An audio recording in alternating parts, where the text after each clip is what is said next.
रोहित पाटलानं काका कामं केली. रोहित पाटलानं प्रत्येक गावाचा आमच्या गावाचा विकास केला. नाल्या केले, गट्टू केले, प्रत्येक मंदिर बांधले, कुणाला मंदिर बांधून दिले असतात मध्ये सगळ्यासाठी त्यांनी व्यवस्थित केलं. कारण आम्हाला त्यांना उभा टाकायचं नव्हतं. प्रत्येक गावाच्या नागरिकांनी निटूरचे असतील, ताजपूरचे असतील, शेंदूरचे असतील, बहिबरवाडचे असतील, कलंडीचे असतील, सगळ्यांनी येऊन त्यांना पंचायत समितीनं आणि जिल्हा परिषद उभा टाकून स्वतः बोलले, पाटील मला राजकारण नका, तुम्ही कुणाला उभा करा. त्यांचं असं काही मागणी सुद्धा नव्हती. त्यांनी तिकीट सुद्धा मागायला नाही कधीच. आणि उमेदवाराचा फॉर्म भरताना स्वतः एकटं येऊन भरल्यात.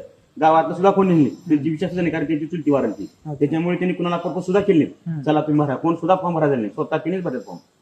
आता काय वाटतं साधारणतः काय वाटतं, रोहित पाटील चांगले आहेत. मतदारसंघात आता चांगले. प्रत्येक मी आता वातावरण त्याच्यात मी एक पेशाने मी आचार्य आहे स्वयंपाकी.